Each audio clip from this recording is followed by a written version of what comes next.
Salam sejahtera saudara, ketemu lagi kita dengan 4 menit yang mengubahkan hidup. Saat ini saya ingin berbicara tentang mengapa ada dua tahta. Wahyu pasalnya yang ke-22 ayat 3 saya bacakan. Maka tidak akan ada lagi laknat. Tahta Allah dan tahta anak domba akan ada di dalamnya, dan hamba-hambanya akan beribadah kepadanya. Nah, saudara yang dikasih oleh Tuhan, Wahyu pasalnya yang ke-22 ini merupakan yang mengclosing atau yang menutup daripada seluruh isi Alkitab. Dan saudara yang dikasih oleh Tuhan, Alkitab adalah kitab yang sempurna. Pasal 1 dan pasalnya yang kedua daripada kitab Kejadian, awal daripada Alkitab berbicara tentang suatu dunia yang baru, suatu dunia yang selaras, suatu dunia yang tanpa dosa. Dan saudara, pasal 3 berbicara tentang masuknya dosa sampai kepada Wahyu pasalnya yang ke-20. Dan Wahyu 21 dan Wahyu pasal 22 berbicara tentang suatu dunia baru, dunia yang tanpa dosa yang telah hilang ditemukan kembali. Dan saudara, ketika malaikat jatuh, Tuhan tidak menyediakan pengampunan. Jadi malaikat berdosa, dan dosa ini dosa kekal. Dan malaikat yang jatuh ini yang adalah Lucifer menjadi musuh Tuhan selama-lamanya. Tetapi ketika Adam berdosa, Adam jatuh di dalam dosa, dikatakan Tuhan menyediakan jalan keselamatan melalui karya salib Kristus. Jadi kematian Yesus, kedatangan Yesus sudah dinubuatkan, dan semua Alkitab menubuatkan tentang datangnya Yesus Kristus ini, dan akan disalibkan untuk menebus dosa manusia. Nah saudara, Tuhannya orang Kristen adalah Tuhan yang masuk di dalam sejarah manusia. Tuhan yang beroperasi melalui sejarah manusia, dan ini dinyatakan dengan di dalam hubungan Bapa dan Anak. Karena itu ketika Yesus dibaptis oleh Yohanes Pembaptis, dari sorga turun roh seperti burung merpati, dan kedengaran suara Bapa di sorga dikatakan, inilah anakku yang kukasihi, kepadanya lah aku berkenan, dengarkanlah dia.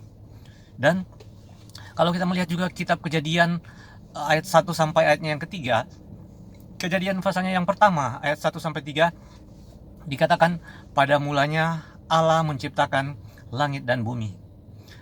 Kemudian roh Allah melayang-layang di atas permukaan air.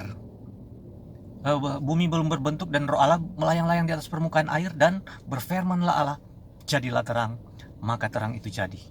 Nah saudara, kalau kita melihat kita masuk ke dalam sebuah rumah yang indah, dan di dalamnya ada sebuah lukisan yang ada saljunya, ada katakanlah serigala di situ. Nah, apa kira-kira pandangan kita terhadap lukisan ini? Kira-kira lukisan ini berada di musim panas atau di negara yang bersalju? Nah, pasti kalau kita melihat ada salju-saljunya, pasti mungkin bisa jadi di Amerika atau di Eropa ya ini ya. Kita melihat. Nah, saudara, penulis di dalam Alkitab, Tuhan memperkenalkan dirinya di dalam Bapa, Anak, dan Roh Kudus. Saya tidak mau menyebut tentang Tritunggal atau Triunity, karena itu adalah istilah yang dibuat oleh manusia ya. Yang utamanya, yang esensinya di sini, bahwa Tuhan katakan, hai orang Israel, Tuhan itu, Allah kita, Tuhan itu esa. Jadi Tuhan yang kita sembah itu adalah Tuhan yang esa, dan berada di mana-mana, sangat berkuasa. Dia bisa berada di segala tempat, segala waktu. Dan kita melihat saudara, dikatakan bahwa di dalam kekristenan Tuhan itu bekerja lewat Bapa, kemudian menyebut Anak, kemudian Roh Kudus. Dan ini berkuasa. Di dalam Kejadian 1 ayat 1 sampai 3 tadi disebutkan tentang pada mulanya Allah, kemudian roh Allah melayang-layang atau roh Allah mencengkram bumi di dalam bahasa aslinya, dan terjadilah kehidupan. Dari bumi yang hancur, yang kacau balau, yang kosong, ketika roh Allah mencengkram bumi, terjadilah kehidupan. Karena itulah sifat roh Allah, yaitu membangun, menciptakan kehidupan, menuntun kepada terang. Dan ayat 3 dikatakan, berfirmanlah Allah, jadilah terang, maka terang itu jadi. Nah, saudara ingat Tuhan Yesus pernah katakan bahwa akulah terang dunia. Saudara, kita melihat bahwa Yesus adalah terang dunia. Jadi terang, Yesus adalah terang. Dan kita melihat banyak sekali akan saudara temukan di dalam ayat-ayat Alkitab, mulai dari kitab Kejadian sampai Wahyu. Banyak sekali akan kita temukan tentang pekerjaan Bapa, kemudian pekerjaan Roh Kudus, pekerjaan Kristus. Dan di dalam Wahyu 22 ayatnya yang ketiga, bahwa tidak akan ada lagi laknat, dan tata Allah dan tata anak domba akan ada di dalamnya, dan hamba-hambanya akan beribadah kepadanya. Kita melihat bahwa ada tahta Allah dan tahta anak domba. Mengapa ada dua tahta? Nah, saudara, itu adalah suatu rahasia ya. Yang penting di situ dikatakan bahwa ini adalah suatu Wahyu 22 ini adalah suatu dunia yang baru. Dunia yang baru karena dunia yang pertama, dunia yang sekarang kita tempati ini, dikatakan Alkitab telah berlalu, telah hilang. Bahkan laut pun sudah tidak ada lagi.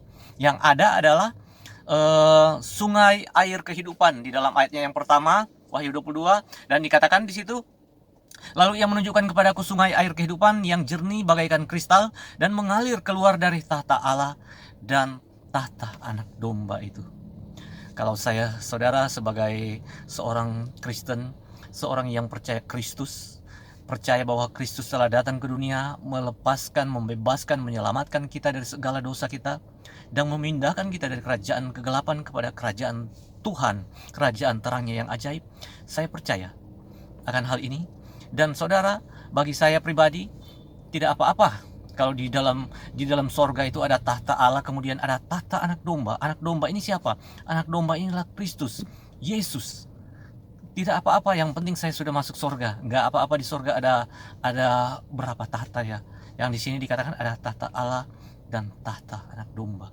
Saya percaya ini adalah suatu rahasia yang besar. Nanti ya saudara, kita akan tahu kalau kita sudah di sorga ya. Haleluya.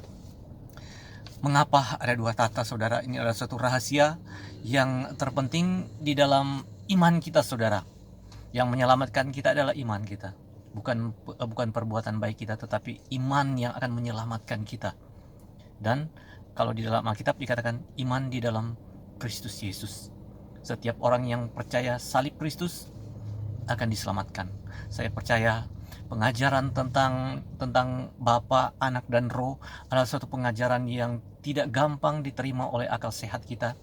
Tetapi inilah kenyataan di dalam Alkitab bahwa Tuhan yang berkuasa, Tuhan yang menciptakan dunia yang tidak ada menjadi ada, bekerja di dalam Bapa, Anak, dan Roh.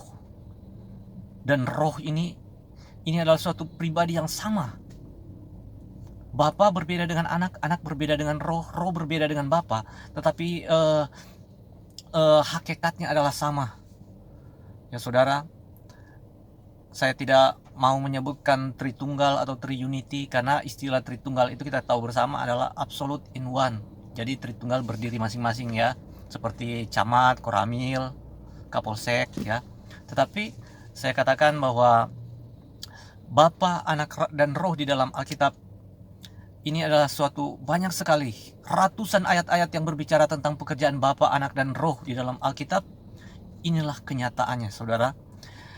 Kita melihat di dalam Kejadian tadi yang sudah disebutkan bahwa pada mulanya Allah. Kemudian bumi belum berbentuk, kosong gelap gulita menutupi samudra raya, bumi dalam keadaan hancur kacau balau. Roh Allah menciptakan kehidupan. Kemudian berfirmanlah Allah, jadilah terang. Yesus adalah terang dunia. Terang dikatakan bahwa bangsa yang diam di dalam kegelapan telah melihat terang yang besar, yaitu terang Kristus yang menyelamatkan seluruh dunia ini. Nah, saudara, ajakan keselamatan daripada juru selamat kita Yesus Kristus mengajak yang percaya Dia diselamatkan beroleh hidup yang kekal, yang tidak percaya sudah berada di bawah hukuman. Saya berdoa supaya lewat video ini saudara beroleh dibukakan mata hatinya dan beroleh cahaya Injil, cahaya kebenaran, cahaya yang kekal yang menyelamatkan.